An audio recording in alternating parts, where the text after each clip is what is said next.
किसी भी मशीन को जो हम डिजाइन करते हैं वो बेसिकली पावर को ट्रांसमिट करने के। कुल मुद्दा अगर पावर का है तो अगर हम देखें तो पावर बेसिकली दो तरह के, दो फॉर्म में प्रेजेंट होते हैं, एक मैकेनिकल और दूसरा कौन सा, इलेक्ट्रिकल। यानी अगर हम देखें तो पावर को हम लोग दो तरह से ट्रांसमिट कर सकते हैं। कौन कौन सा, mechanical power, mechanical mechanical mechanical और दूसरा कौन सा, इलेक्ट्रिकल। दूसरा आपके पास है इलेक्ट्रिकल।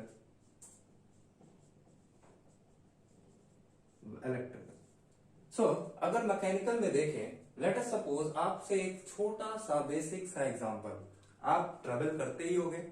ट्रेवलिंग में आप क्या देखते हो, ट्रेवलिंग में आप क्या देखते हो, लेट अस सपोज करिए आपके पास, आपने देखा एक ट्रेन, एक ट्रेन, और ट्रेन में ये लगा हुआ आपके पास एक वैगन, ट्रेन में ये लगा हुआ है वैगन, और इस वैगन को खींचने के लिए आगे लगा होता है एक इंजन। आगे कौन है, एक इंजन। इस इंजन के थ्रू हम क्या करते हैं, इस वैगन को, इस डब्बे को हम आगे की तरफ खींचते हैं। यानी ये डब्बा क्या कर रहा है, ये इंजन क्या कर रहा है, इस डब्बे को खींच रहा है। ये खींचेगा तभी, ये इंजन इंजन इंजन इस वैगन को तभी खींचेगा, इस वैगन को तभी खींचेगा जब यहां पे आप क्या करेंगे, एक कपलिंग करेंगे, एक कपलिंग करेंगे इंजन से। इस तरह के कपलिंग को हम लोग कहते हैं mechanical coupling, mechanical coupling, mechanical coupling.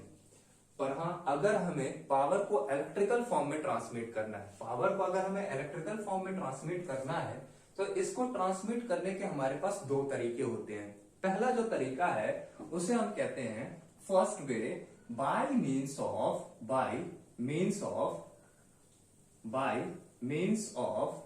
Electrical circuit,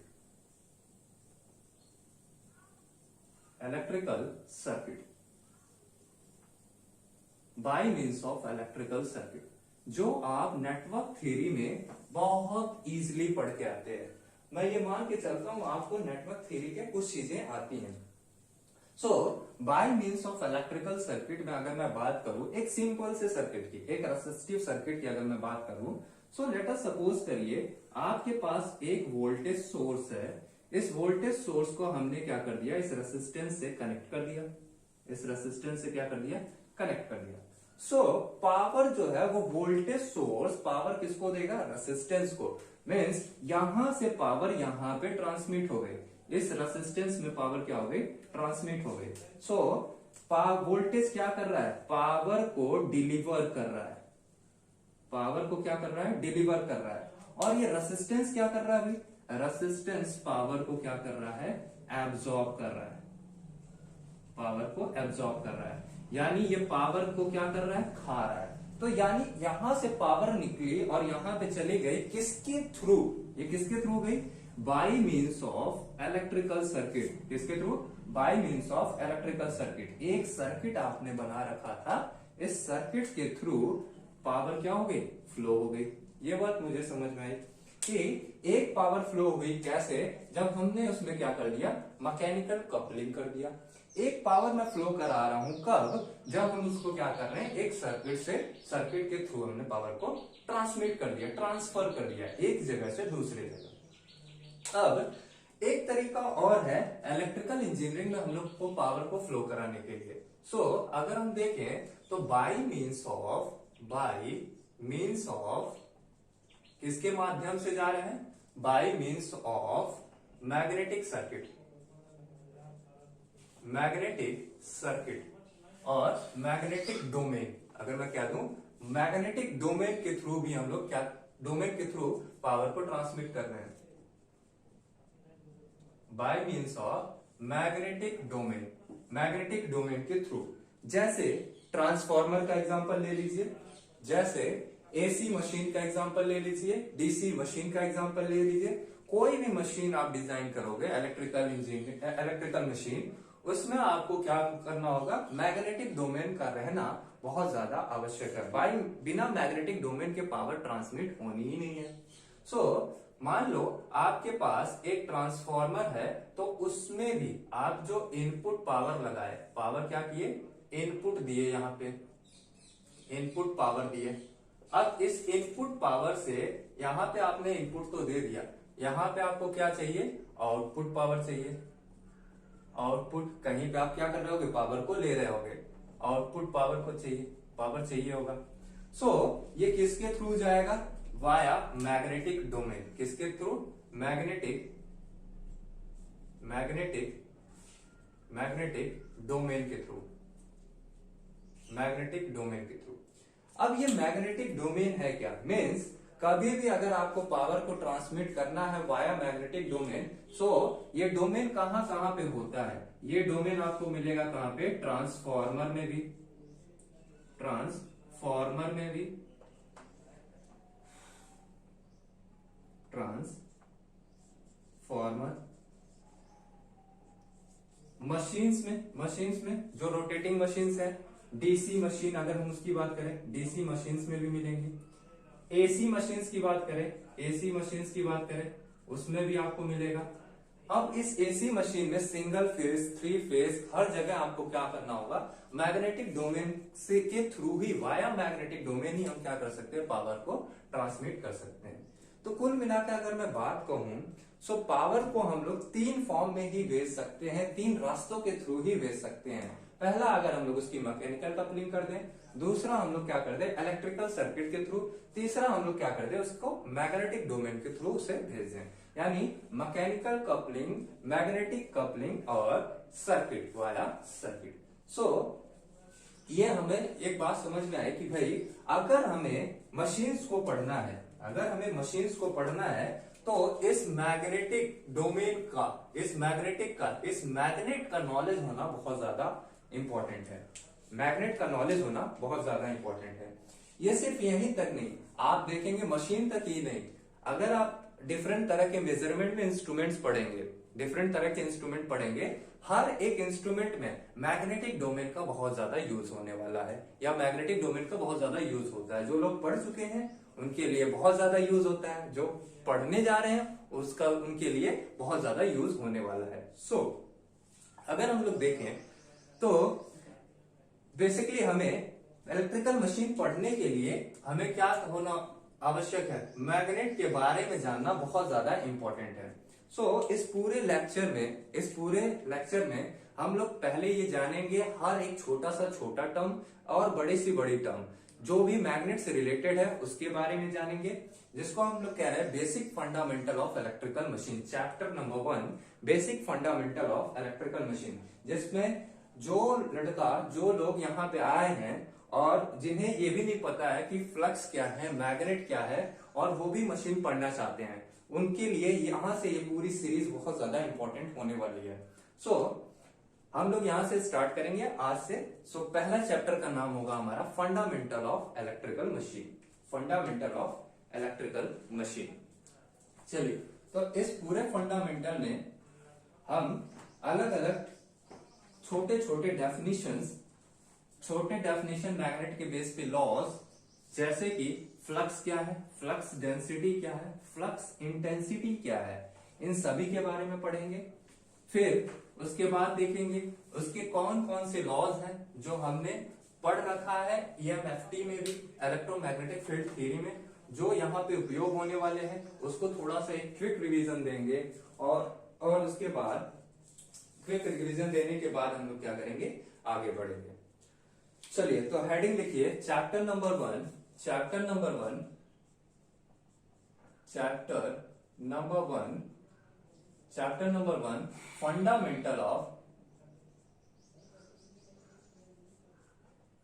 fundamentals of electrical machines.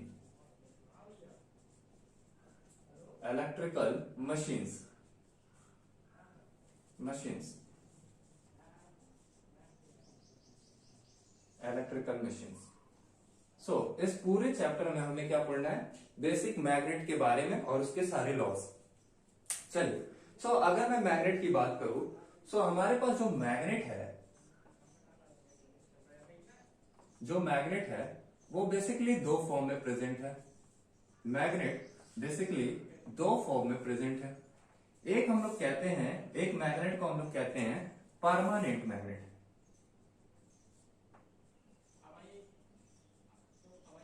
Permanent magnet, permanent magnet.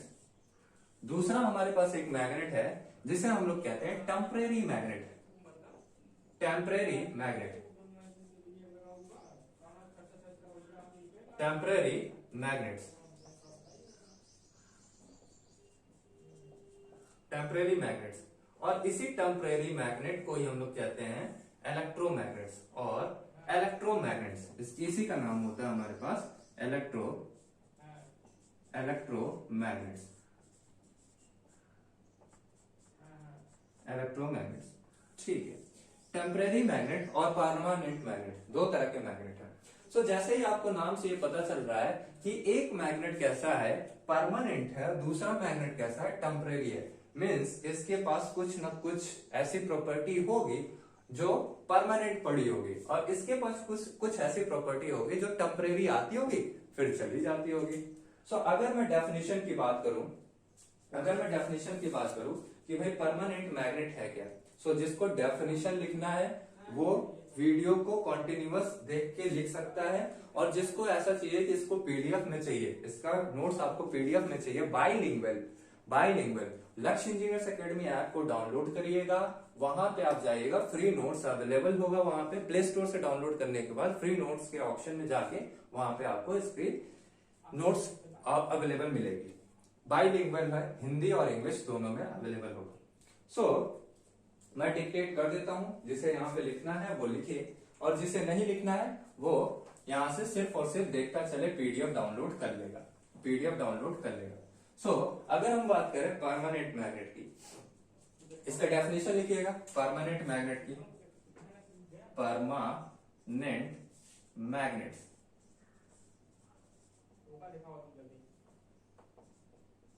Permanent magnets, definition लिखिएगा।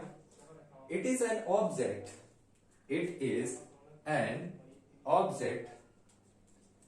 which gets magnetized. It is an object which gets magnetized,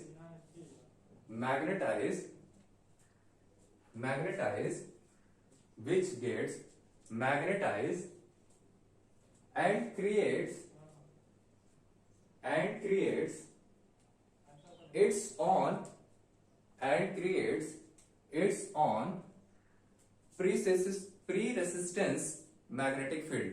अपनी ही क्या करता है, एक मैग्नेटिक फील्ड को create करता है, so let us suppose करिए आपके पास एक मैग्नेट है, और आपको पता है, मैं इतना मान के चलता हूं कि मैग्नेट्स की कुछ प्रॉपर्टीज के बारे में आपको बेसिक नॉलेज है, जैसे कि वो बाइपोल में एग्जिस्ट करता है, उसके पास हमेशा क्या होता है, नॉर्थ पोल और साउथ पोल एक साथ होता है। कुछ मैं मान के चलता हूं कि आपको बेसिक फंडामेंटल्स के बारे में कुछ नॉलेज है। सो यहाँ पे लिखते हैं, लेट अस सपोज करिए आपके पास ये नॉर्थ पोल है, ये साउथ पोल है। सो सारे मैग्नेटिक फील्ड जो है वो नॉर्थ पोल से निकल के साउथ पोल की तरफ जाते हैं, यहां से मैग्नेटिक फील्ड लाइंस बाहर की तरफ जा रही है, ये आपकी मैग्नेटिक फील्ड लाइंस बाहर की तरफ जा रही है। ओके, यहां से आपकी मैग्नेटिक फील्ड बाहर की तरफ जा रही है, और यहां पे देखेंगे तो सारी मैग्नेटिक फील्ड लाइन साउथ से नॉर्थ की तरफ अंदर की डायरेक्शन में है। सो वो मैग्नेटिक मटेरियल जिसके पास खुद का मैग्नेटिक फील्ड हो उसे हम लोग कह रहे हैं परमानेंट मैग्नेट। ऐसा मटेरियल जिसके पास खुद का मैग्नेटिक फील्ड है उसे हम लोग कह रहे हैं परमानेंट मैग्नेट। सो परमानेंट मैग्नेट, अगर इसी की बात करें तो यहां पे हम जो ये लाइन है इसे कहते हैं मैग्नेटिक फील्ड लाइंस, मैग्नेटिक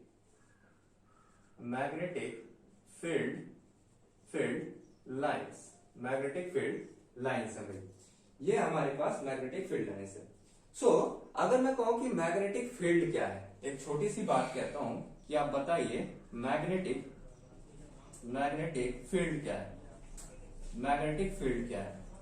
सो अगर मैं कहता हूं मैग्नेटिक फील्ड क्या है, सो वो रीजन और वो स्पेस जहां पे क्या करें, अगर आप कोई एक नॉर्थ पोल लाके वहां पे रखते हो, नॉर्थ पोल को लाके वहां पे अगर आप रखते हो, तो वो क्या करे, फोर्स को एक्सपीरियंस करे, वहां पे वो पोल क्या करे, फोर्स को एक्सपीरियंस करे।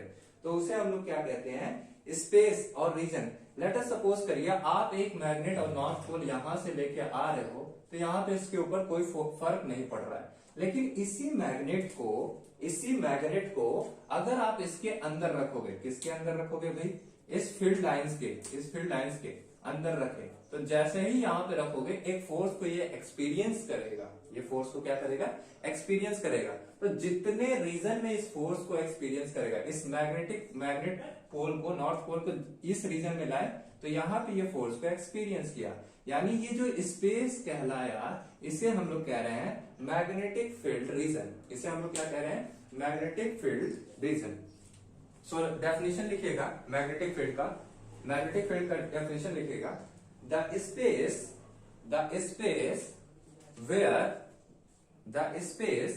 Where magnetic pole, the space where magnetic pole experiences a force,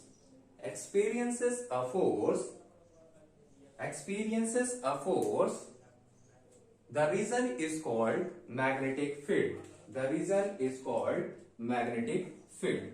So Hindi में लिख देता हूं, वह रीजन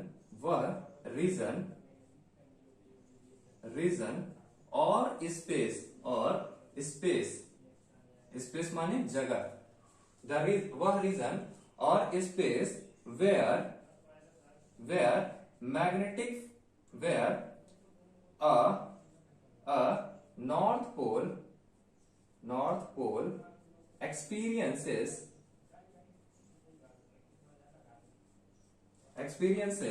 a force, एक फोर्स को क्या कर रहा हूं, एक्सपीरियंस कर रहा हूं। The region is called magnetic field reason, या मैग्नेटिक फील्ड, उतना उसका क्या कहलाएगा, मैग्नेटिक फील्ड कहलाएगा। सो इसकी अगर हम छोटी सी प्रॉपर्टी की बात करें, कि भाई ये क्या है, इसका उपयोग हम लोग किसके लिए करते हैं। सो यहाँ पे आप देखेंगे जितने एक बार फील्ड लाइंस प्रोड्यूस हो जाएंगी, वो ऑलवेज उतना का उतना ही बना रहेगा। सो कहने का मतलब है मैग्नेटिक फील्ड लाइंस इसके क्या होंगे, ऑलवेज रिमेन सेम रहेंगे। जितना एक बार इसका बन गया, जितनी मैग्नेटिक फील्ड लाइंस एक बार प्रोड्यूस हो गई, वो उतने का उतना ही रहेगा। तो एक बार इसमें लिखिएगा, the magnetic field lines of permanent magnet, the magnetic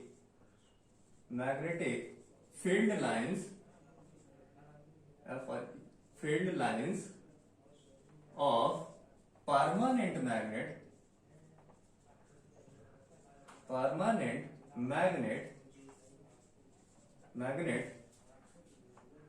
magnets are remain same, हमेशा कितना रहेगा, जितना है उतने का उतना ही बना रहेगा। जितने फील्ड लाइंस अभी निकल रही हैं, इतने ही फील्ड लाइंस 10 साल बाद भी निकलेंगी, 5 साल बाद भी निकलेंगी, 2 साल बाद भी निकलेगा। सो इसकी क्या है, ये हमेशा उतने का उतना सेम ही रहेगा। सो अगर ऐसी बात है तो इसे हम एक बात ये भी कह सकते हैं, इट कांट बी इंक्रीज और डिक्रीज। भाई इसी चीज को मैं ऐसे कह रहा हूं, इट कांट बी इंक्रीज और डिक्रीज। इसे हम ना ही बढ़ा सकते हैं ना ही घटा सकते हैं। तो भाई जब ऐसी बात हो गई कि भाई जब इसे ना हम बढ़ा सकते हैं और ना घटा सकते हैं, तो इसका मतलब है जब हमें मैग्नेटिक फील्ड लाइंस की ज्यादा जरूरत पड़ेगी किसी कपलिंग को करने के लिए या फिर किसी चीज को लिफ्ट करने के लिए, तो हम वहां उठा नहीं सकते, वहां इसे लगा नहीं सकते। यानी इसको हमेशा हम ऐसा कहें कि जहां पे लो रेटिंग की जरूरत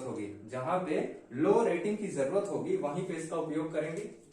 सही बात है भाई, कि जहां, नोट करके एक बात कह रहा हूं मैं, तो जहां पे लो रेटिंग मशीन का कंस्ट्रक्शन करेंगे, वहां पे हम लोग क्या करेंगे, परमानेंट मैग्नेट का यूज करेंगे। So it is used in, it is used for low rating machines, low rating machine में हम लोग क्या करेंगे, परमानेंट मैग्नेट का उपयोग करेंगे। एग्जाम्पल में लेट अस सपोज आपके पास एग्जाम्पल है, कुछ एग्जाम्पल ले लेते हैं। Fractional kilowatt machine, fractional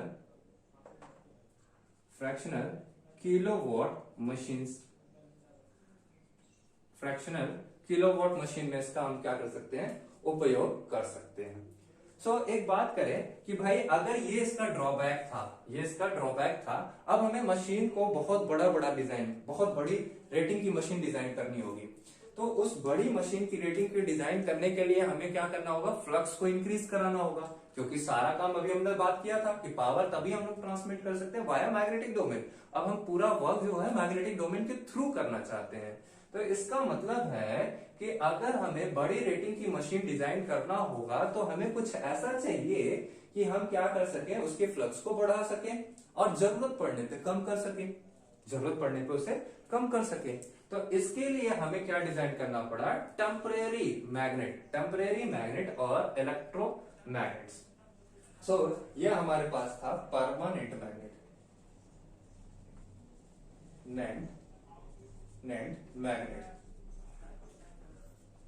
permanent magnets. हम सिर्फ उसके ड्रॉबैक्स और उसकी प्रॉपर्टी जो हमें यूज करना है उसके बारे में जाने। सो परमानेंट मैग्नेट के बारे में अब देखते हैं। हमारे पास दूसरा एक मैग्नेट है जिसको हम लोग कह रहे हैं टेम्परेरी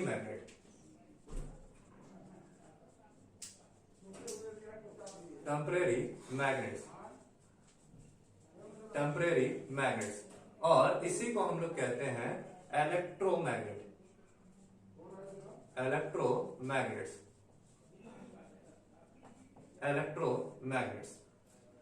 सो इसका अगर हम लोग कंस्ट्रक्शन देखें तो ये कैसा होता है, एक आपके पास मटेरियल है, लेट अस सपोज करिए ये आपके पास एक मटेरियल है।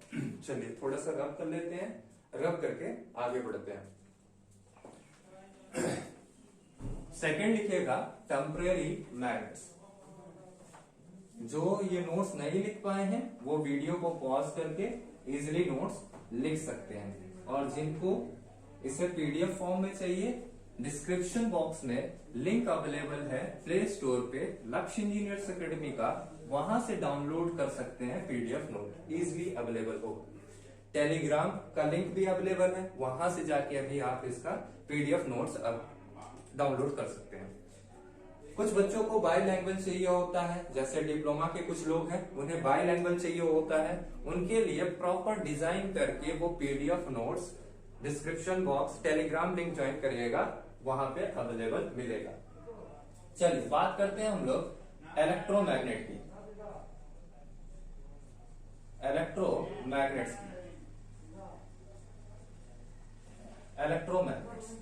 इलेक्ट्रोमैग्नेट्स क्या होता है बेसिकली, लेट अस सपोज करिए आपके पास ये एक मटेरियल है और इस मटेरियल के ऊपर हम क्या कर दें, रैपिंग कर दें, किसकी, कॉइल की।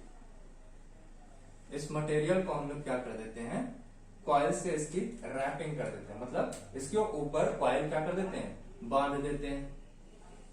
चलिए इसके ऊपर हमने क्या कर दिया, कॉइल बांध दिया। कॉइल बांधने का भी अपना अपना अलग अलग तरीका है, अभी हम लोग थोड़ी देर में सेंस ऑफ वाइंडिंग पढ़ेंगे इस लेक्चर में, फिर मैं बताऊंगा वहां पे हम कॉइल बांधते कैसे हैं। चलिए मान लिया इसके ऊपर हमने क्या कर दिया, कॉइल को बांध दिया, ठीक है। अब यहां से हमने क्या किया, एक सोर्स लगाया। अभी मुझे पता नहीं, मुझे ये नहीं पता है ये सोर्स कैसा है, लेट अस सपोज यहाँ पे सोर्स हमने लगा दिया।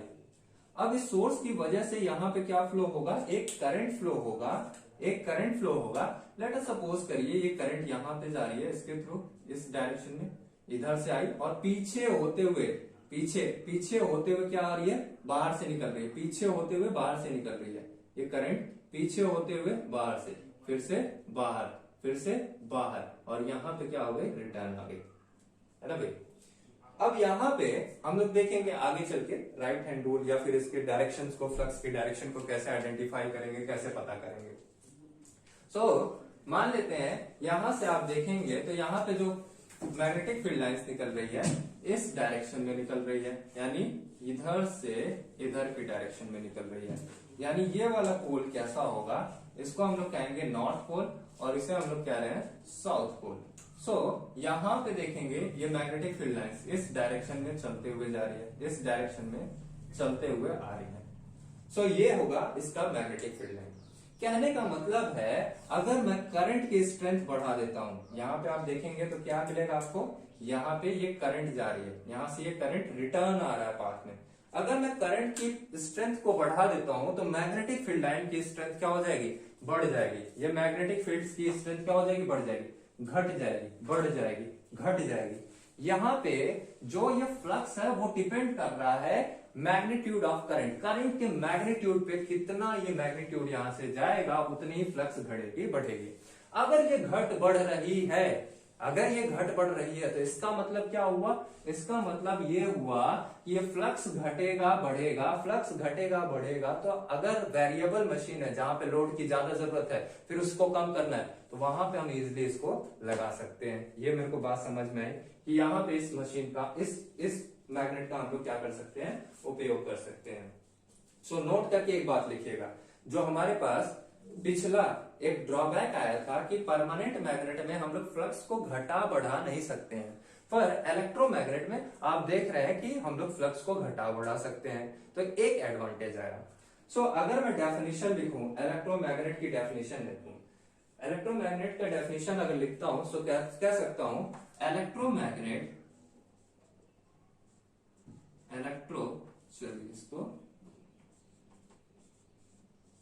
electromagnets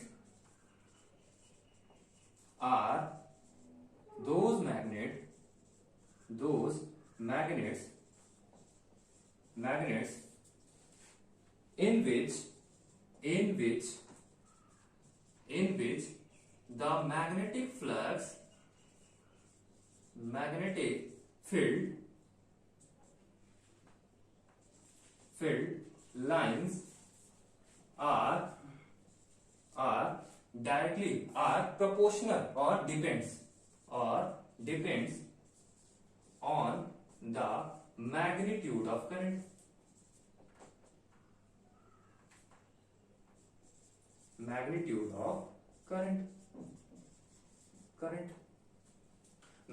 ऑफ करंट पे डिपेंड कर जाता है। सो इसकी कुछ तो प्रॉपर्टी ऐसी रही होगी जिसकी वजह से हम लोग इसको यूज कर रहे हैं। सो पहली प्रॉपर्टी ऐसी मेरे को मिली, फर्स्ट अगर मैं देखूं, सो फर्स्ट प्रॉपर्टी क्या मिला मुझे कि flux is variable, magnetic flux is variable. Variable means क्या, अच्छा या ऐसे कह सकते हैं magnetic flux can be change, इसको हम लोग क्या कह सकते हैं, कैन बी एडजस्टेबल लिख सकते हैं। क्या, एडजस्टेबल, एडजस्ट कर सकते हैं as per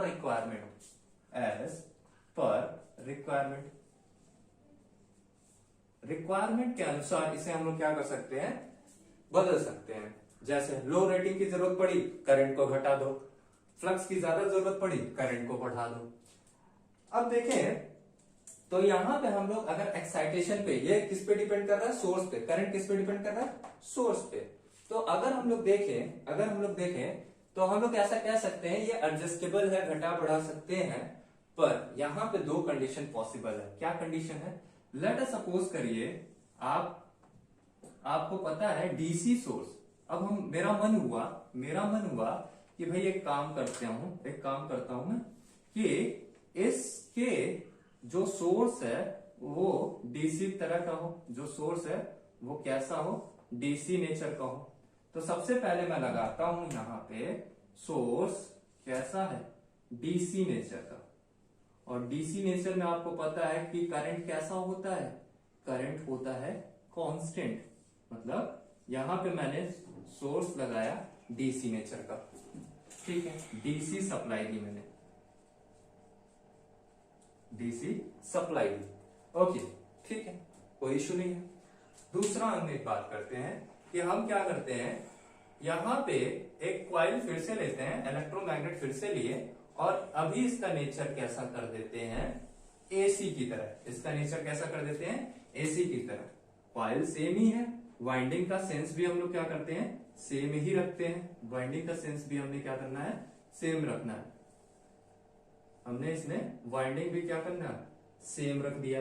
again the source is AC, source कैसा है, एसी नेचर का सोर्स है, एसी नेचर का सोर्स है। तो हम लोग कह सकते हैं एसी सोर्स, या एसी सोर्स सप्लाई बोलो या सोर्स बोलो, सोर्स। ओके, आपको पता है कि इसका नेचर कैसा होता है, ये एज कांस्टेंट पड़ा होता है, यानी डीसी कैसा होता है, डीसी सोर्स की अगर मैं बात करूं वोल्टेज की, it remains constant for infinite time. Infinite time के लिए इसका नेचर कैसा होता है, कांस्टेंट होता है। अगर V वोल्ट्स का है तो V volts for all the value of t, किसी भी टाइम के लिए आप देखेंगे तो इसकी वैल्यू क्या होती है, कांस्टेंट पड़ी होती है। दूसरी बात अगर हम देखें तो हम कह सकते हैं, अगर इनफाइनाइट टाइम जो एसी सोर्स होता है वो कैसा अवेलेबल होता है, ऑल्टरनेटिंग नेचर, या फिर ऑल्टरनेटिंग का है, एसी है तो ऑल्टरनेटिंग है। बट अगर मैं बात करूं टाइम वेरिएंट तो वो कैसा भी हो सकता है। अभी हम लोग मान लेते हैं ये साइनसॉइडल है, ये कैसा है, साइनसॉइडल है। Sinusoidal means it will alternating with a definite time period. Definite time period के बाद क्या करेगा, alternating means first positive half, second negative half, second negative half. So this one is your positive and this one is your negative of Vm for a time period. Let's say the time period is t पे ये क्या कर रहा है, अपने आप को फिर से रिपीट कर रहा है। मान लेते हैं इसका टाइम पीरियड कितना है, t है। कहने का मतलब है एसी सोर्स है।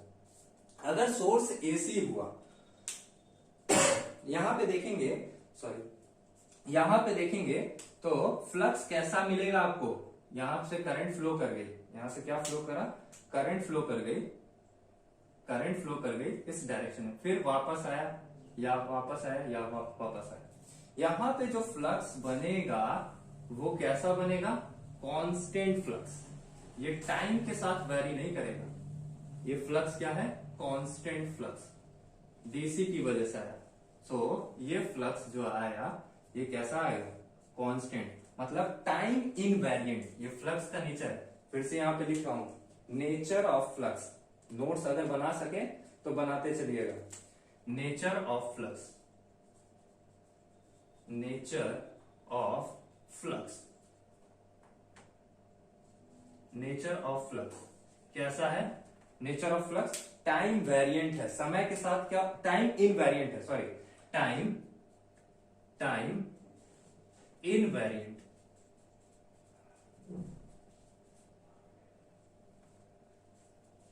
टाइम इनवेरिएंट है, समय के साथ क्या हो रहा है, नहीं बदलाव नहीं हो रहा है। जबकि ये देखो हर एक इंस्टेंट पे क्या हो रहा है, बदल रहा है, हर एक इंस्टेंट पे ये परिवर्तित हो रहा है। यानी अगर मैं इसका लिखूं, नेचर ऑफ फ्लक्स लिखता हूं, क्या लिखता हूं, यहां पे अगर मैं लिखूं चलो यहां पे इसको थोड़ा सा ऊपर लिख देते हैं, इसे ऊपर लिख देते हैं ताकि देखने में अच्छा लगे। सॉरी, यहां पे लिख देता हूं nature of flux, nature of flux, nature of flux कैसा है। सो नेचर ऑफ फ्लक्स जो मिलेगा ये कैसा मिलेगा, time invariant, time invariant, time invariant, time invariant. और यहां पे अगर आप देखेंगे, यहां पे अगर आप देखेंगे तो नेचर ऑफ फ्लक्स आपको कैसा मिलेगा, यहां पे अगर आप देखें तो इस केस में nature of flux, nature of flux time variant, समय के साथ परिवर्तित हो रहा है, यानी ये कैसा हो गया, टाइम वेरिएंट हो गया, टाइम वेरिएंट, टाइम वेरिएंट हो गया।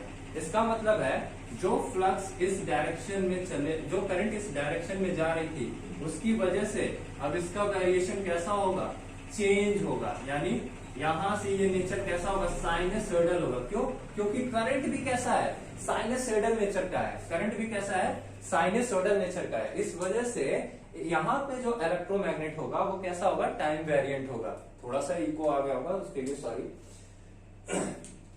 थोड़ा सा उसको मैनेज करिएगा।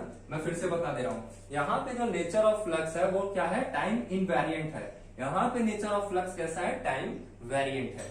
यानी हम लोग एक चीज इस पूरी बात से एक कंक्लूजन में आ सकते हैं, इन दोनों बातों से एक कंक्लूजन में आ सकते हैं कि हमारे पास जो फ्लक्स अवेलेबल होगा वो दो तरह का होगा। एक तो हमारे पास कांस्टेंट फ्लक्स होगा और एक हमारे पास कैसा होगा, कांस्टेंट फ्लक्स या टाइम इनवेरिएंट होगा, टाइम इनवेरिएबल होगा, इनवेरिएंट। और एक कैसा होगा, टाइम वेरिएंट, समय के साथ क्या होगा, बदलते जाएगा। अब क्या इन दोनों फ्लक्स का एक ही जगह यूज कर लेंगे, एक ही जगह इसका यूज नहीं करेंगे, अलग अलग मशीन में अलग अलग तरह से हम लोग इसका यूज करेंगे। जब हम लोग फैराडेस लॉ ऑफ इलेक्ट्रोमैग्नेट देखेंगे, Faraday's law of electromagnet theory पढ़ेंगे, तो वहां पे हम लोग इसके महत्व, इसकी सारी बातें जो ये इनवेरिएंट है, वेरिएंट है, इन सभी के बारे में हम लोग अच्छे से समझेंगे कि ये इनवेरिएंट से क्या हो रहा है, वेरिएंट से क्या हो रहा है, कैसे रिलेटिव मोशन आ रहा है, कैसे ईएमएफ इंड्यूस हो रहा है, ये सारी बातें कौन बताएगा, ये सारे वेरिएंट फ्लक्स और इनवेरिएंट फ्लक्स बताएंगे। सो अगर हम देखें तो हम ये कह सकते हैं कि भाई हम लोग फ्लक्स को दो तरह से जनरेट कर सकते हैं, फ्लक्स को दो तरह से हम लोग क्या कर सकते हैं, जनरेट कर सकते हैं। एक तो आप क्या ले लीजिए, परमानेंट मैग्नेट ले लीजिए, और दूसरा क्या ले लीजिए, हमारे पास इलेक्ट्रोमैग्नेट ले लीजिए। सो अगर मैं इस पूरी बातों का एक समरी लिखूं तो मैं कह सकता हूं, जिसे नोट करना है वो नोट कर ले, समरी हेडिंग डाल के नोट कर सकता है। Magnets are basically two types, magnets are basically two types. The first one is first लिखिएगा permanent magnet, permanent magnet.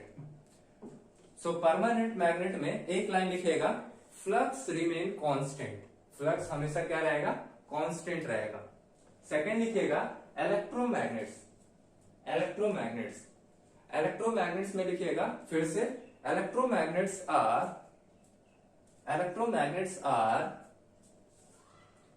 the magnets in which flux depends on the value of the current and nature as well,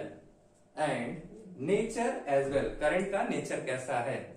so उसके नीचे लिखिएगा on the basis of the sources,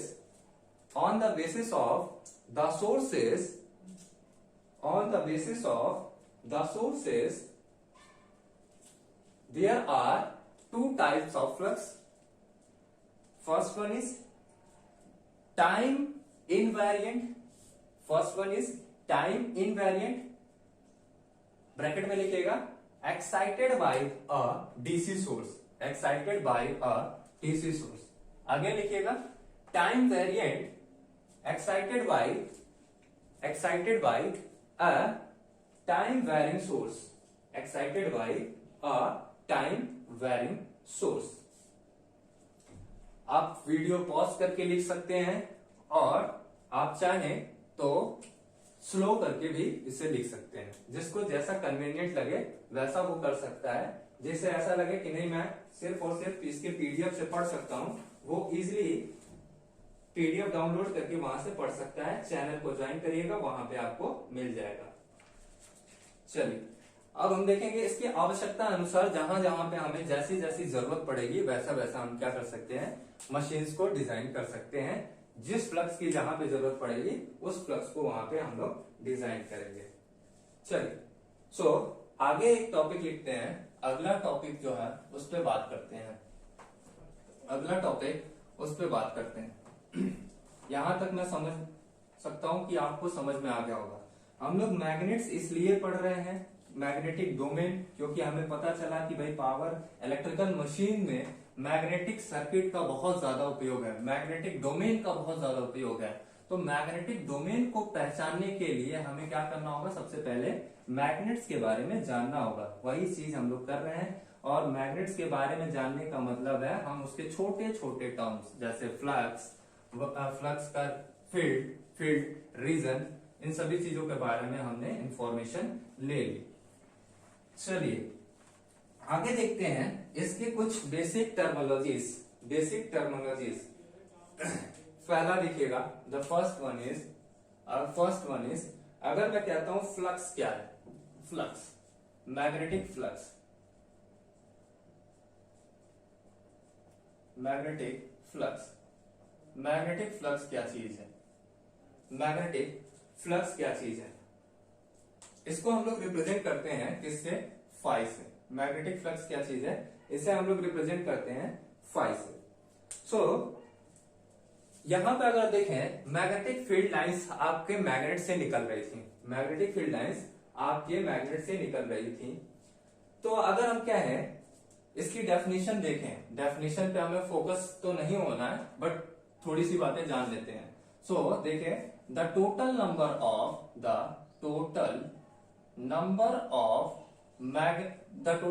of magnetic field lines, magnetic field lines, field lines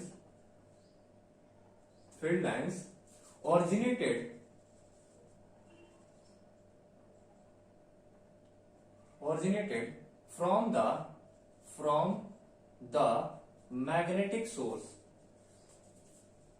magnetic source. अब वो source कुछ भी हो सकता है वो परमानेंट मैग्नेट हो सकता है वो कैसा हो, टेम्परेरी मैग्नेट हो, कुछ भी हो सकता है। सो जितने total number of field lines निकल के आ रहे हैं मैग्नेट से, जितने total number of magnetic field lines निकल के आ रहे हैं, कहां से, मैग्नेटिक सोर्स से, उसी को हम लोग क्या कह रहे हैं, मैग्नेटिक फ्लक्स कह रहे हैं। सो ये बात आपको क्लियर होगी, ये बात आपको क्लियर हो जानी चाहिए कि जितने number of magnetic field line जो हमारे नॉर्थ से निकल के साउथ की तरफ जा रहे थे, उनका जो पूरे नंबर अगर आप काउंट कर लीजिए 1 2 3 4 6, तो वो क्या कहलाएंगे, मैग्नेटिक फ्लक्स कहलाएंगे। सो इसका यूनिट क्या होता है, इसका यूनिट होता है, यूनिट इज वेबर। यूनिट क्या होता है, वेबर। वेबर में से हम लोग क्या करते हैं, नापते हैं। सेकंड अगर देखें तो हम लोग क्या आएंगे, magnetic flux density, magnetic flux density. यहां पे हम लोग जब सारी चीजें कैपिटल में लिखेंगे, यहां पे कैपिटल, मैग्नेटिक फ्लक्स डेंसिटी। तो नाम से ही पता है ये क्या है, फ्लक्स डेंसिटी। इसको हम लोग रिप्रेजेंट करते हैं कैपिटल बी, और ये वेक्टर क्वांटिटी है, कैपिटल बी, और ये क्वांटिटी कैसी है, वेक्टर क्वांटिटी है। तो अभी मैं दूर नहीं जाऊंगा, मैं बस ये कहूंगा कि भाई डेंसिटी की हम लोग पहले बात कर लेते हैं, डेंसिटी की हम लोग बात कर लेते हैं, फिर उसके बाद मैग्नेटिक फ्लक्स डेंसिटी लगा देंगे। भाई डेंसिटी समझ लेते हैं, मैग्नेटिक फ्लक्स हमें पता है, फिर उसके आगे डेंसिटी लगा लेंगे, ठीक है।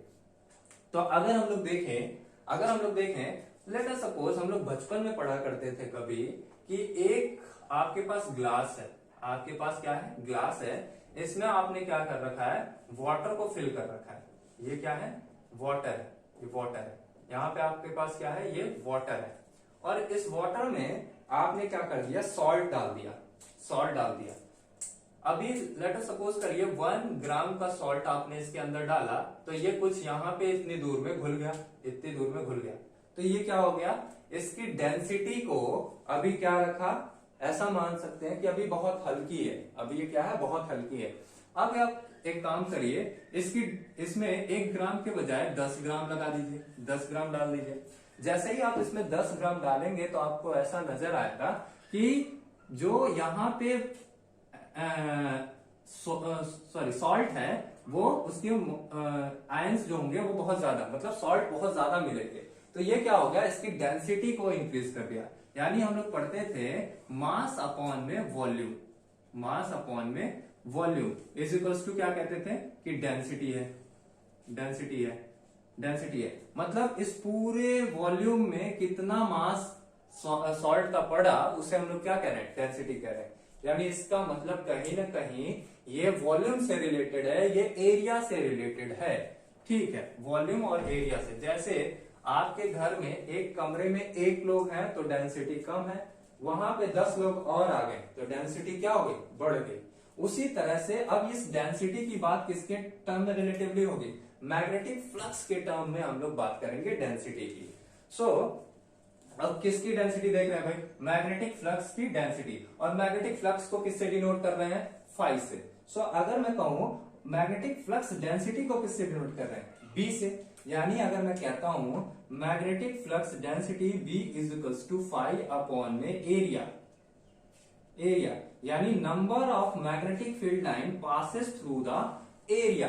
एक एरिया लेते हैं, एक आप ले लो, सपोज करो आपके पास एक एरिया है, ये क्या है, एक एरिया है, इस एरिया में कितनी मैग्नेटिक फील्ड लाइंस कितने फ्लक्स क्या होंगे यहां से पास हो जा रहे हैं, कितने फ्लक्स लाइंस यहां से क्या हो रहे हैं, पास हो रहे हैं, वही आपका क्या कहलाएगा, मैग्नेटिक फील्ड डेंसिटी। यही आपकी क्या कहलाएगी, मैग्नेटिक फील्ड डेंसिटी। बोलो भाई, ये आपका क्या है, एरिया है, ये आपके पास क्या है, एरिया है इस एरिया में। और एरिया कैसी क्वांटिटी होती है, एक वेक्टर क्वांटिटी होती है, एरिया एक वेक्टर क्वांटिटी होती है। तो यहां पे अगर हम लोग देखें एरिया का कुछ ना कुछ एक डायरेक्शन होगा, एरिया का कुछ ना कुछ एक डायरेक्शन होगा।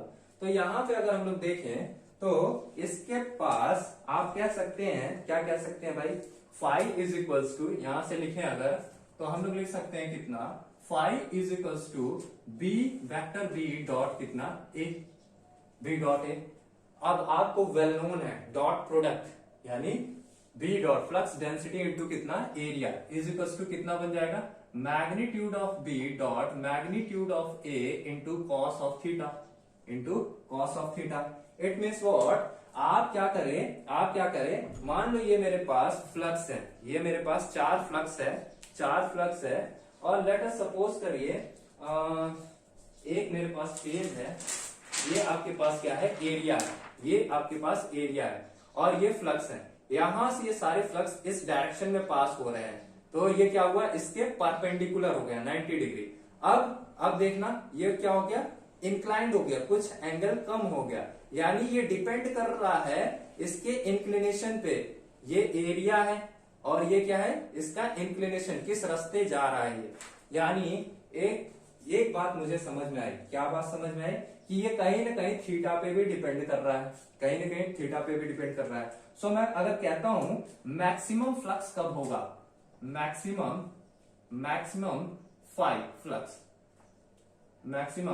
फ्लक्स, और उसको मैं डिनोट कर रहा हूं फाई मैक्स से, उसे मैं किससे डिनोट कर रहा हूं, फाई मैक्स से। सो मैक्सिमम फ्लक्स तभी होगा जब इस थीटा की वैल्यू कितनी हो जाए, इस थीटा की वैल्यू 0 हो जाए, यानी एरिया का जो डायरेक्शन है उसी डायरेक्शन में कौन जाए, फ्लक्स भी चला जाए, तो वो क्या हो जाएगा, मैक्सिमम हो जाएगा। तो मुझे एक बात समझ में आई, for maximum flux vector B dot vector A और कॉस 0 की value 0। So for maximum flux कितना होगा, theta must be 0 degree, theta कितना होना चाहिए, 0 degree. So phi max is equals to mod of vector B dot mod of vector A, again cos 0 is equals to कितना, 1। For minimum flux के लिए देखते हैं कितना होगा, for minimum flux theta must B this one, for maximum flux क्या हो जाए, मैक्सिमम हो जाए, फॉर मैक्सिमम फ्लक्स फाई क्या हो जाना चाहिए, मिनिमम होना चाहिए भाई, फाई कैसा मिलेगा, मिनिमम। थीटा मस्ट भी कितना हो जाएगा, थीटा इज इक्वल्स टू, अब बताओ कॉस की किस वैल्यू के लिए थीटा 0 हो जाता है, so theta is equals to 90 degree के लिए इसकी वैल्यू कितनी हो जाएगी, phi minimum is equals to कितना मिलेगा यहाँ पे, 0। फाई मिनिमम कितना मिल रहा है, 0। ये बात मुझे समझ में आई कि भाई फ्लक्स डेंसिटी इस चीज का नाम है, और उसका जो उसको हम लोग घटा बढ़ा इस तरह से भी हम लोग क्या कर सकते हैं, मिनिमम और मैक्सिमम जा सकते हैं। यानी मिनिमम रखने के लिए जो एरिया है उसके क्या करिए, उसके एरिया से और फ्लक्स का, यहाँ पे आप देखेंगे एरिया इस डायरेक्शन में जा रहा है, ऐसा मत समझना है एरिया इधर जा रहा है, एरिया का डायरेक्शन इस डायरेक्शन में इधर की तरफ, यानी यहाँ से फ्लक्स एंटर किया और इसके बीच का एंगल कितना हुआ, 0। यहाँ पे मैं एरिया का डायरेक्शन भी आपको दिखा दे रहा हूँ, यहाँ पे अगर मैं देखूं ए कैप का डायरेक्शन किधर हो जाएगा, एरिया वेक्टर का डायरेक्शन किधर हो गया, इधर, तो इसका एंगल कितना हुआ, 0। सो यहाँ पे हम लोग ये बात कह सकते हैं कि भाई हमें फ्लक्स डेंसिटी समझ में आ गई एक बात, और यहां से हम लोग ये चीज कह सकते हैं। ठीक है, तो एक बात बताओ मुझे, इसका यूनिट आप बता सकते हैं क्या, unit of B, unit of flux density, flux density का यूनिट कितना होगा, फ्लक्स डेंसिटी का यूनिट कितना होगा।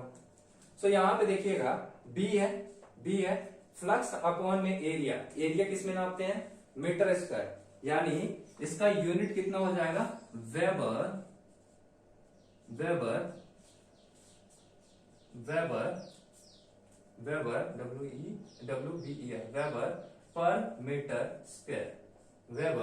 पर मीटर स्क्वायर। मैं समझता हूं यहां तक सारी बातें क्लियर हो गई होंगी। फ्लक्स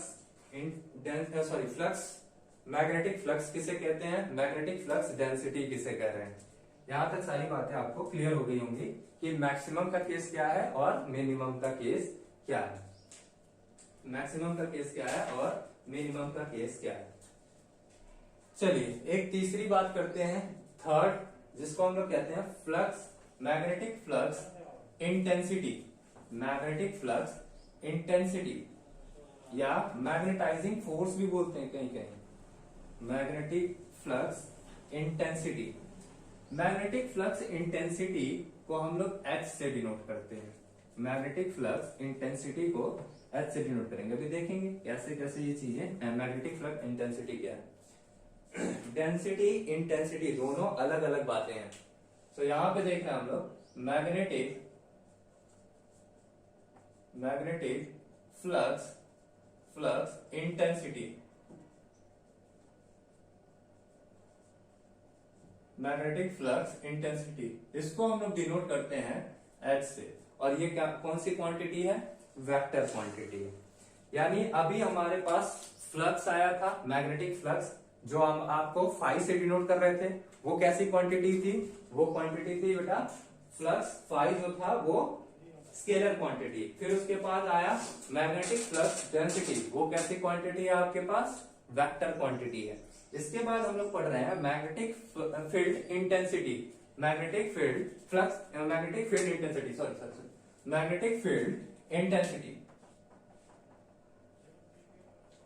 फील्ड इंटेंसिटी, जैसे हम लोग वहां पे एक टर्म यूज कर रहे थे डेंसिटी, तो डेंसिटी से हम लोग ये समझ पाए कि किसी चीज में कितना डेंसर जा रहा है कोई चीज। जैसे मैं एग्जांपल दिया था, एक रूम में एक लोग है, डेंसिटी कम, 4, 6, 10 लोग हो गए, डेंसिटी क्या हो गई, ज्यादा हो गई। ऐसे ही इंटेंसिटी, कितना फोर्स वो लगा रहा है एट एनी पॉइंट, उसको हम लोग क्या कह रहे हैं, इंटेंसिटी, उसे हम लोग क्या कहेंगे, intensity.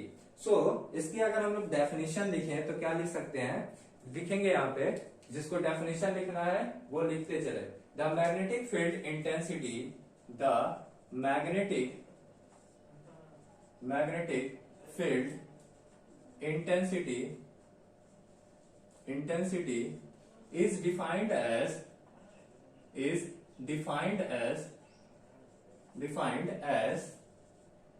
a unit north pole, defined as the force experienced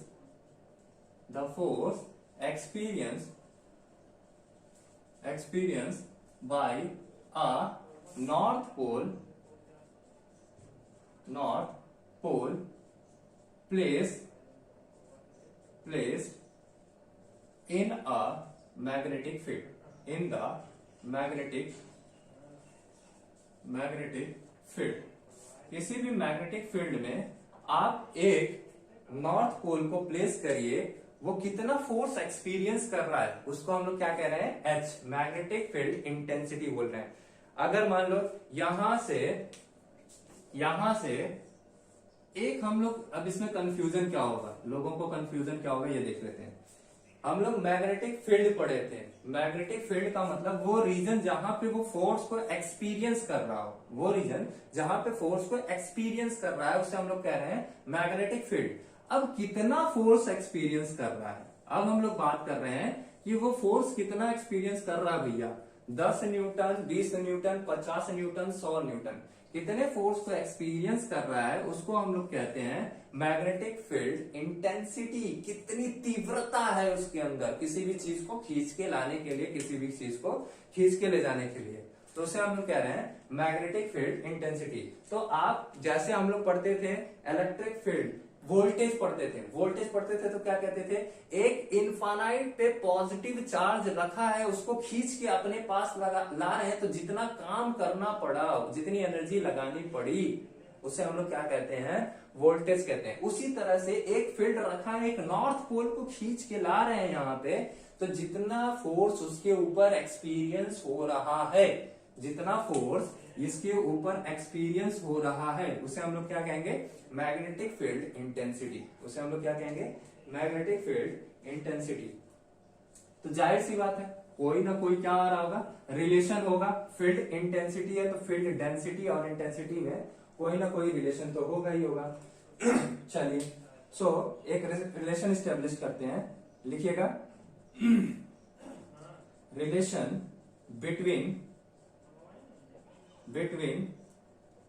magnetic B and H, magnetic field, magnetic flux density and intensity B and H में एक रिलेशन देखते हैं।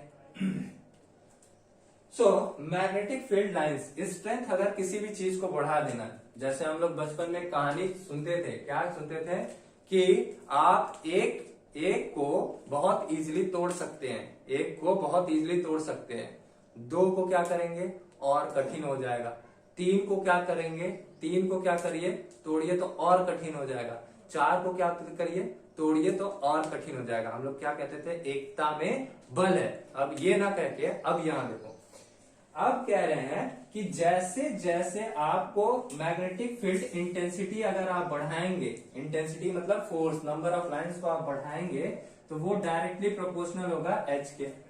इंटेंसिटी बढ़ाओगे डेंसिटी बढ़ जाएगा, अगर इंटेंसिटी बढ़ा रहे हो तो डेंसिटी बढ़ जाएगा। मैं कहा अगर ऐसी बात है, लेकिन अगर डेंसिटी अपॉन इंटेंसिटी करोगे तो ये आपको कोई ना कोई एक क्या मिलेगा, कांस्टेंट वैल्यू मिलेगी, या वैल्यू क्या ऑब्टेन होगी, कांस्टेंट। और इस कांस्टेंट वैल्यू को मैं कह रहा हूं वेक्टर बी अपॉन में vector H is equal to कितना, mu. Mu is what, permeability. जैसे हम लोग परमिटिविटी पढ़ रहे थे, कहां पे, इलेक्ट्रोस्टैट में पढ़े थे, तो मैग्नेटोस्टैट में क्या कह रहा था, परमिबिलिटी। इसे हम लोग कहते हैं परमिएबिलिटी,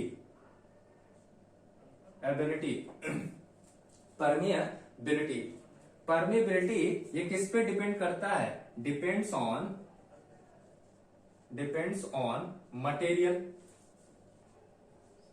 मटेरियल पे ये डिपेंड करता है। इसका मतलब है यार कि अगर मुझे मैग्नेटिक फ्लक्स डेंसिटी देखना है तो म्यू इंटू कितना लिखूंगा, एच लिखूंगा, म्यू इंटू कितना, एच लिखूंगा, भाई यही तो होगा, म्यू इंटू एच होगा। तो मैं कहा यार अगर डेंसिटी बढ़ाना है तो एक फैक्टर कहीं ना कहीं मटेरियल भी क्या कर जाता है, एक फैक्टर है जिसपे डिपेंड करता है। तो ये भी एक तरह का क्या है, फैक्टर, एक फैक्टर है। और वो फैक्टर किस पे डिपेंड कर रहा है, factor on which density, magnetic field, magnetic flux density depends, magnetic flux density ये कहीं ना कहीं म्यू पे डिपेंड कर रहा है यार। तो इसका ये मतलब अगर ये डिपेंड कर रहा है तो फ्लक्स भी डिपेंड करेगा, अगर फ्लक्स भी डिपेंड करेगा तो इसका मतलब है मशीन का जो मैग्नेटिक डोमेन है कहीं ना कहीं मटेरियल पे भी डिपेंड करेगा। भाई बात तो ये भी सही है कि हम लोग बात कर रहे थे कि पावर जो हम लोग मशीन में ट्रांसमिट कर रहे हैं वो मैग्नेटिक डोमेन में कर रहे हैं, तो मशीन का जो म्यू है कहीं ना कहीं किस पे डिपेंड करेगा, मैग्नेटिक मटेरियल पे। मशीन का म्यू जो है flux, magnetic domain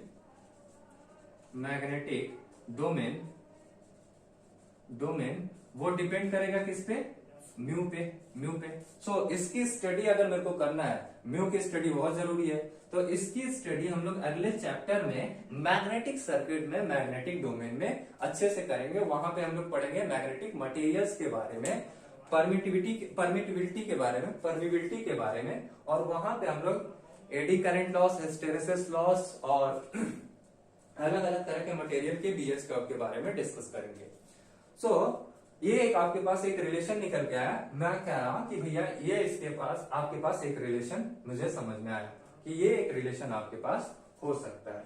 so mu जो है वो परमिटिविटी ऑफ मटेरियल है, वो मटेरियल्स अलग अलग मटेरियल्स पे डिपेंड करती है, अलग अलग मटेरियल्स पे डिपेंड करती है। अगली बात देखो, अगर हमारे पास B और H कैसी क्वांटिटी है? B माने मैग्नेटिक फील्ड डेंसिटी और H मीन्स क्या? Magnetic field intensity. B माने क्या? मैग्नेटिक फील्ड डेंसिटी, H माने क्या? Magnetic field intensity. ये दोनों ही कैसी क्वांटिटी हैं? ये दोनों ही वेक्टर क्वांटिटी है, जबकि फ्लक्स आपके पास कैसा था? Scalar quantity, scalar quantity. So मैं एक बात कहता हूं, यहां पे मैं थोड़ी सी समरी देता हूं। क्या B and H are vector quantity? कैसी क्वांटिटी है? Vector quantity, vector quantities. And B and H are vector quantities and phi is a scalar quantity, scalar quantities है, phi scalar quantity है। It means इसका मतलब है B और H का, B and H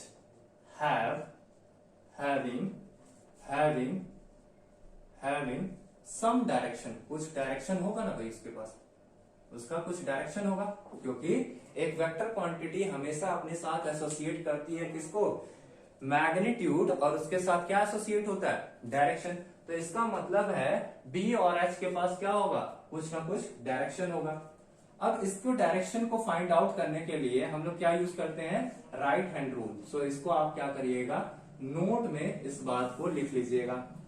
video को pause करके आप नोट में इस बात को लिख लीजिएगा, इस बात को लिख सकते हैं। सो चलिए अब थोड़ा सा पढ़ते हैं, इसकी डायरेक्शन को निकालेंगे कैसे। इसके डायरेक्शन को फाइंड आउट करने के लिए हम लोग यूज करते हैं right hand rule. Right hand rule, right hand rule, right hand rule. Right hand rule क्या कहता है कि आप करंट के डायरेक्शन में, अगर कोई करंट कैरिंग वायर है, और करंट के डायरेक्शन में आप क्या करिए? करंट के डायरेक्शन में आप क्या करिए? उसके थंब को रखिए। लेट अस सपोज ये आपके पास वायर है, और इस वायर में सपोज करिए करंट नीचे से ऊपर की तरफ फ्लो हो रहा है। इस वायर में करंट नीचे से ऊपर की तरफ फ्लो हो रहा है। सो आप क्या करिए? अपने पाम को ओपन करिए और करंट के डायरेक्शन में अपने थंब को रखिए। करंट के डायरेक्शन में आप थंब को रखें और क्या करिए? अपने पाम को मोड़िए। जिधर आपका ये चारों फिंगर जा रहे हैं, ये फिंगर क्या करेगा? जिधर आपके ये चारों फिंगर जा रहे हैं, ये बताएगा कि मैग्नेटिक फ्लक्स किस डायरेक्शन में जा रहा है। Magnetic flux density, magnetic flux intensity. Let us suppose करिए इस पॉइंट P पे, यहाँ पे कोई एक पॉइंट P है, और यहाँ पे आपसे कहा जाए कि मैग्नेटिक फील्ड इंटेंसिटी बताइए। तो डायरेक्शन ऑफ करंट नीचे से फ्रॉम डाउनवर्ड टू अपवर्ड है। तो यहाँ पे आप देखेंगे थंब को करंट के डायरेक्शन में रखिए। तो ये करंट की डायरेक्शन थी, थंब को यहाँ पे रखा और इसको इधर जब फोल्ड किया तो ये मैग्नेटिक फील्ड इंटेंसिटी अंदर की तरफ गई। किस तरफ गई? अंदर की तरफ। सो अगर यही करंट क्या हो? नीचे ऊपर से नीचे आए। कैसे आ रही है भाई? अब देखो करंट की डायरेक्शन को क्या करता हूं मैं? ऊपर से नीचे की तरफ। यानी अभी मुझे क्या करना पड़ेगा? थंब को नीचे रखना पड़ेगा और इसको क्या करना हूं? इधर से रोटेट कर रहा हूं। सॉरी, यहां से थंब को नीचे रख रहा हूं। यहाँ थंब देखिएगा, करंट ऊपर से नीचे आ रहा है, थंब नीचे की तरफ, और यहां से मैं क्या कर दिया? इसे रोटेट कर दिया। जब मैं रोटेट किया तो यहाँ पे फ्लक्स बाहर की तरफ निकल रही है। फ्लक्स कैसा हो रहा है? बाहर की तरफ निकल रहा है। सो यहाँ पे आप देखेंगे तो मैं कह रहा हूं इसकी डेफिनेशन अगर मुझे लिखना है, इसकी डेफिनेशन अगर मेरे को चाहिए तो वो कैसा, अब ये चीजें मैं समझा चुका हूं, जिनको डेफिनेशन लिखना है वो लिख सकते हैं। लिखिएगा, if you grabs the conductor, if you grabs, मैं लिख देता हूं, इफ यू ग्रैब्स, ग्रैब्स माने अंगूर नहीं, पकड़ना, if you grabs the conductor,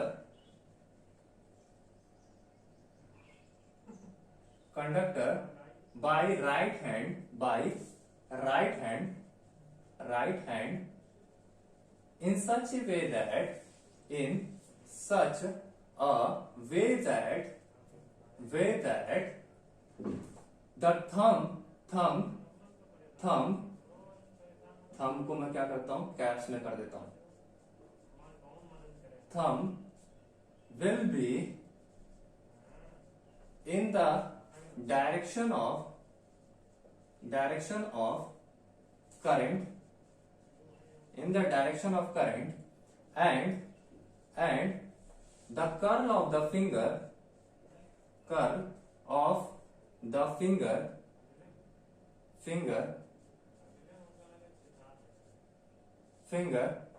determines the direction of magnetic field intensity, magnetic field intensity, magnetic field intensity वहां पे डिफाइन करेगा। सो लेट अस सपोज, यहाँ पे बोर्ड पे ही बता देता हूं कि ये एक करंट एलिमेंट है, करंट यहाँ पे आई कहां से जा रहा है, डाउनवर्ड से अपवर्ड। सो आप क्या करो, थंब को यहां पे रखो और इसको अंदर की तरफ, ये कैसे जा रहा है, अंदर की तरफ। सो हमारा IEEE के कन्वेंशन के अनुसार जब भी डायरेक्शन फ्लक्स अंदर की तरफ होता है तो उसे हम लोग किससे डिफाइन करते हैं, क्रॉस से। तो यहां पे इनटू द बोर्ड लिख सकता हूं मैं, आप लोग कॉपी में लिख रहे हो तो मैं लिखूंगा इनटू द पेपर, पेपर के अंदर। भाई कैसे, क्योंकि यही तो फिंगर का कर्ल है, कर्ल कहां जा रहा है, इनटू द पेपर, पेपर के अंदर। या ऐसे इसको कई लोग कहते हैं अवे फ्रॉम अस, हमसे क्या जा रहा है, दूर जा रहा है, अवे फ्रॉम अस, हमसे क्या हुआ, दूर चला गया, ऐसे भी कह सकते हैं।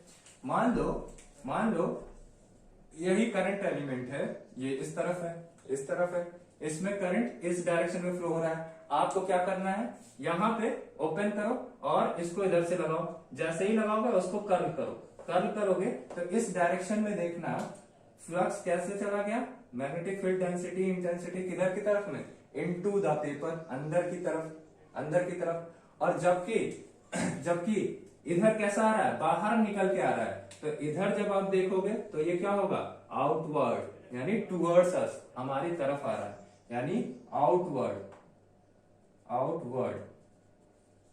into the paper, outward the paper, outward the paper, paper से क्या आ रहा है, बाहर की तरफ आ रहा है, या कह सकता हूं टूवर्ड अस, हमारी तरफ आ रहा है, टूवर्ड अस, हमारी तरफ आ रहा है। तो यहां पे इस तरफ देखोगे तो ये क्या हो रहा है, अंदर से ये घुस रहा है, अंदर से फ्लक्स घुस रहा है और बाहर की तरफ से निकल के आ रहा है। तो यहां पे देखोगे तो ये कैसा इधर नेचर शो होगा, आउटवर्ड, इसका डायरेक्शन कैसा है, आउटवर्ड। इसे लिख रहा हूं आउटवर्ड, इधर क्या लिख रहा हूं, इनवर्ड, सॉरी आउटवर्ड बाहर की तरफ, ये अंदर की तरफ, ये आउटवर्ड बाहर की तरफ। इतनी बात आपको समझ में आ गई होगी, इतनी बात आपको समझ में आ गई होगी कि हमने क्या क्या पढ़ लिया। हमने पढ़ लिया फ्लक्स क्या है, फ्लक्स डेंसिटी क्या है, फ्लक्स इंटेंसिटी क्या है, फ्लक्स डेंसिटी और इंटेंसिटी के बीच क्या रिलेशन है। उसके बाद हमने पढ़ लिया कि भाई अगर डेंसिटी और इंटेंसिटी दोनों ही वेक्टर क्वांटिटी है तो उसके बीच का कोई ना कोई, उसमें कोई ना कोई डायरेक्शन होगा, और उस डायरेक्शन को फाइंड आउट करने के लिए हम लोग एक रूल का यूज करते हैं जिसे हम लोग कहते हैं राइट हैंड रूल, जिसे हम लोग कहते हैं राइट हैंड रूल। कभी कभार क्या होगा, ऐसे करंट एलिमेंट ना देके वो क्या कहेगा कि आपके पास एक करंट है जो अंदर की तरफ जा रहा है, जिसमें करंट का जो फ्लो है ये कैसा है, ये करंट है, ये कैसे जा रहा है, अंदर की तरफ। अभी यहाँ पे करंट की डायरेक्शन आपको नोन है, करंट की डायरेक्शन कैसी है, अंदर की तरफ। अभी क्या करो, अपने फिर से पाम को और थंब को स्ट्रेच करो। स्ट्रेच करने के बाद ये करंट की डायरेक्शन में अपने थंब को रखो और इसको टर्न करो। जैसा ही टर्न करोगे तो यहाँ पे जो आपके पास जो डायरेक्शन ऑब्टेन होगा, यहाँ पे आपके पास जो डायरेक्शन ऑब्टेन हुआ वो इस डायरेक्शन में, यानी यहां से इधर फ्लो कर रहा है। इस डायरेक्शन को मैं कह रहा हूं बी जो है, बी किधर जा रहा है, ये क्लॉकवाइज डायरेक्शन में जा रहा है। और आई क्या है, करंट किधर जा रही है, इनवर्ड्स जा रही है, इनवर्ड्स अंदर की तरफ। इसी तरह से अगर कल को आपके पास क्या आ जाए, करंट बाहर की तरफ आ जाए, करंट का डायरेक्शन क्या हो, बाहर की तरफ, तो यहाँ पे अगर आपसे कोई पूछे कि मैग्नेटिक फील्ड डेंसिटी और इंटेंसिटी का डायरेक्शन बताइए, फिर से क्या करिए, स्ट्रेच करिए, यहाँ पे लाइए, थंब के डायरेक्शन में करंट को रखिए, थंब करंट बाहर की तरफ आ रहा है, और फ्लक्स क्या होगा, फ्लक्स देखोगे तो एंटी क्लॉकवाइज घूम रहा है। फ्लक्स कैसा घूम रहा है, एंटी क्लॉकवाइज। फ्लक्स का डायरेक्शन किधर है, एंटी क्लॉकवाइज डायरेक्शन में ये घूम रहा है। सो यहां पे मैं लिख रहा हूं B anti clockwise, anti clockwise, और आई कैसा है, आई आउटवर्ड।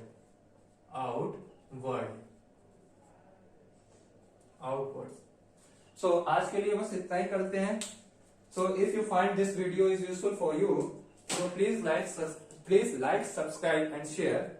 अगर अपने दोस्तों के साथ शेयर करिए, लाइक करिए, सब्सक्राइब करिए और बेल आइकन को दबाइए ताकि अगली नोटिफिकेशन आपको मिल जाए। So thanks a lot.